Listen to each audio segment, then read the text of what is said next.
Perkenalkan, nama saya Violeta Mei Pramesela. Di sini saya akan membahas tentang sejarah matematika dalam pembelajaran yang juga diikuti oleh para ahli sejarah matematika. Akan saya jelaskan di video selanjutnya. 3 dimensi besar pengaruh positif sejarah matematika dalam pembelajaran. Yang pertama, understanding atau pemahaman, yaitu perspektif sejarah dan perspektif matematika saling melengkapi untuk memberikan gambaran jelas dan menyeluruh tentang konsep dan teorema, serta bagaimana konsep-konsep saling berkaitan. Yang kedua, antusiasisme. Sejarah matematika memberikan sisi aktivitas sehingga menimbulkan antusiasme dan motivasi. Yang ketiga yaitu skill atau keterampilan, memacu keterampilan menata informasi, menafsirkan secara kritis berbagai anggapan dan hipotesis, menulis secara koheren, mempresentasikan kerja, dan menempatkan suatu konsep pada level yang berbeda. Cara yang dapat ditempuh dalam menggunakan sejarah dalam pembelajaran matematika di kelas. Yang pertama, menyebutkan atau menceritakan tentang matematikawan pada zaman dahulu secara menyenangkan. Yang kedua, melengkapi latihan-latihan di kelas atau di rumah dengan menggunakan tulisan-tulisan matematika dari zaman dahulu. Yang ketiga, memacu siswa untuk memahami masalah sejarah untuk mana konsep-konsep yang telah mereka pelajari merupakan jawabannya.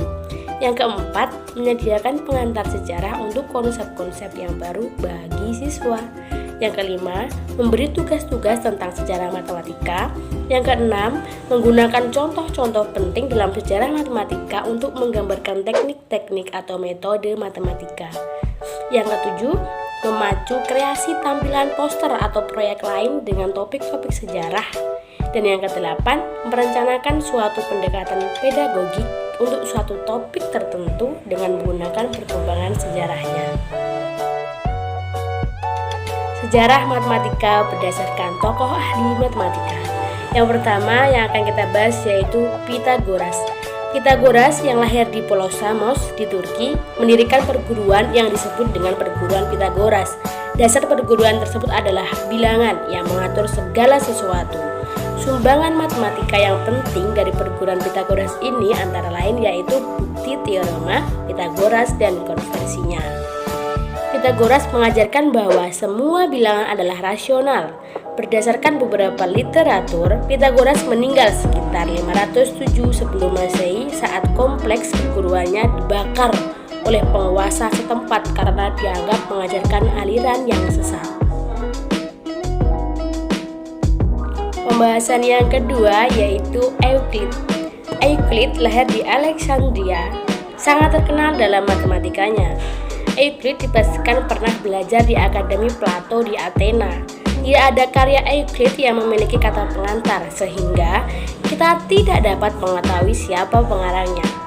Karya terkenal dari Euclid adalah Elements yang merupakan kompilasi pengetahuan dan menjadi sumber belajar selama 2000 tahun. Buku tersebut dimulai dengan definisi dan 5 postulat serta aksioma.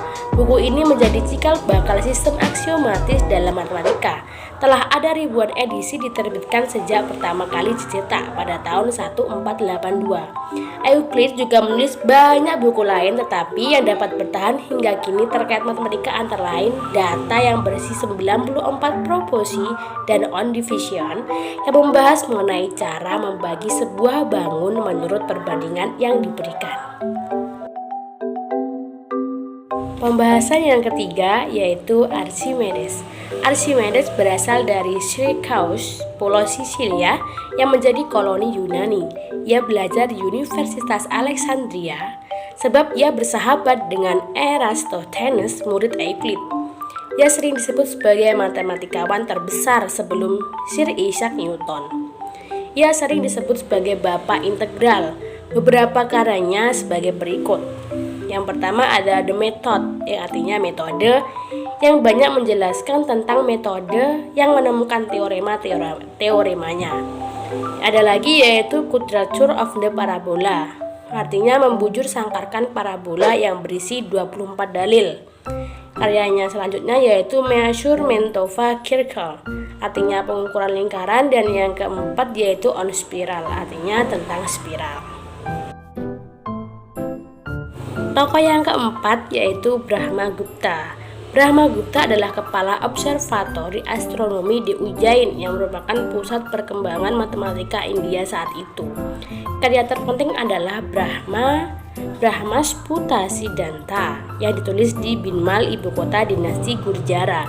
Brahmagupta juga memberikan metode perkalian yang menggunakan nilai tempat yang menjadi cikal bakal cara perkalian kita.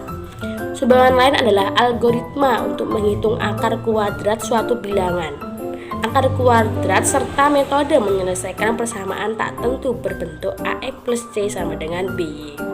Dalam Brahmasputa Siddhanta, ia juga memberikan rumus untuk luas segi 4 tali busur dan diagonal segi 4 tali busur dengan menggunakan sisi-sisi segi 4. Dalam buku Kandagdakyaka yang membahas rumus interpolasi untuk menghitung nilai sinus yang sekarang dikenal dengan nama rumus interpolasi Newton-Stirling. Tokoh yang kelima yaitu Al-Khawarizmi. Abu Musa Al-Khawarizmi lahir di Hiran Al-Khawariz, Uzbekistan dan wafat di kota 1001 malam yang disebut dengan Baghdad. Al-Khawarizmi adalah bapak Al-Jabar. Selain karya yang telah disebutkan, terdapat pula karya lain yang terkenal yaitu Tractatus Arithmetica, terjemahan Prince Bonchompagni. Tokoh ini sering dikaitkan dengan teorema The Casting of Nines. Sebagai astronom, Al-Khawarizmi juga menyusun Zik atau daftar astronomi yang sangat populer pada saat itu dan berisi nilai-nilai sinus dan rentang. Dia pun mempersiapkan sebuah peta bumi bersama sarana ilmuwan lain. Ilmuwan yang keenam yaitu Fibonacci. Fibonacci adalah matematikawan Italian. Nama lainnya adalah Leonardo Pisa, Leonardo da Pisa atau Leonardo Pisano.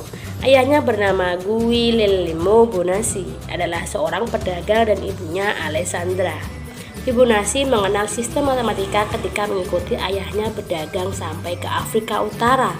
Setelah 15 tahun melancong, Fibonacci menetap di Italia dan menulis dasar matematika. Tulisannya antara lain adalah Liber Abaci, Practica Geometri, Practical Geometry, Liber Quadratorum, dan A Letter to Master Theodorus. Beberapa kontribusi Fibonacci dalam matematika adalah sebagai berikut. Yang pertama, memperkenalkan sistem bilangan Hindu-Arab di Eropa dan menemukan bilangan Fibonacci. Yang kedua, perintis dalam penggunaan kembali pecahan Mesir. Yang ketiga, Fibonacci memperkenalkan salah satu hasil dalam teori bilangan. Yang keempat, Practica Geometri ditulis tahun 1220. Buku ini berisi koleksi soal geometri yang dibagi ke dalam 8 bab. Tokoh yang ketujuh yaitu Pascal.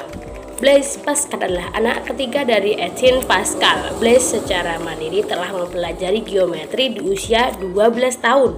Blaise Pascal telah mengikuti ayahnya mengikuti pertemuan ilmiah atas prakarsa Mersenne di Paris. Pada usia 16 tahun, Pascal mempresentasikan makalahnya di bulan Juni 1639 yang memuat sejumlah teori geometri proyektif termasuk Pascal-matic Hexagon. Pascal menyelesaikan buku pertamanya yang berjudul Asia on Conic Section yang diterbitkan tahun 1640. Pascal juga membuat kalkulator digital pertama yang disebut Pascaline untuk membantu pekerjaan ayahnya. Untuk membuatnya, ia membutuhkan waktu antara tahun 1642 hingga 1645. Setelah sempat dimulai tahun 1648, tahun 1654 ia menyelesaikan bukunya tentang irisan kerucut, The Generation of Conic Section itu. Walaupun Pascal bukan orang pertama yang membahas mengenai segitiga Pascal, tetapi tulisannya dalam Treatise on the Arithmetical Theory amat penting. Melalui surat menyurat dengan Fermat tahun 1654, Pascal membangun dasar-dasar teori probabilitas. Dalam 5 buah suratnya, ia membahas 2 masalah terkenal, yaitu the Dash problem dan the problem of point. Karya terakhir tentang kurva Cochlear sebelum ia meninggal pada usia 39 tahun karena sakit. Pembahasan yang ke-8 yaitu Gauss. Carl Friedrich Gauss mulai masuk sekolah dasar saat berusia 7 tahun. Gurunya Basnel terkejut saat Gauss dengan seketika dapat menjawab jumlah bilangan asli 1 hingga 100. Ia masuk Akademi Brunswick dan di sana secara mandiri berhasil menemukan hukum Bode, teorema binominal, dan rata-rata aritmetik dan geometrik, hukum kebalikan kuadratik, dan teorema bilangan prima 1832. Gauss dan Weber menyelidiki teori magnetisme terestrial hingga tahun 1840. Ia menerbitkan 3 buku mengenai subjek ini. Gauss dan Weber juga menemukan banyak hukum fisika dan diterbitkan dalam kurun waktu 1836 sampai 1841. Gauss terkenal karena kesabarannya. Ia seringkali telah mengetahui suatu metode atau masalah tetapi tidak merasa perlu mempublikasikannya, bahkan amat menghargai matematikawan lain yang menemukan kembali. Dalam masa akhir hidupnya, Gauss banyak berkecimpung pada masalah praktis. Ia meninggal pada 23 Februari 1855 saat tidur paginya. Fermat. Fermat mula-mula belajar di Universitas Toulouse, lalu tahun 1620 di Bordeaux. Dari Bordeaux ia pindah ke Orléans dan menyelesaikan studi hukum di sana. Ia lalu bekerja sebagai pengacara sekaligus terpilih dan masyhur di parlemen. Fermat mulai berkorespondensi dengan Blaise Pascal tahun 1654. Dari sini terungkap idenya mengenai teori probabilitas. Kini Fermat dan Pascal dihormati sebagai pendiri teori probabilitas. Dalam buku New Account of Discovery in the Science of Number tahun 1659 banyak memuat metode antara lain untuk menunjukkan bahwa setiap bilangan prima berbentuk 4K plus 1 dapat ditulis sebagai jumlah 2 bilangan kuadrat, namun tidak detail. Di kemudian hari, Euler membuat bukti yang lebih rinci. You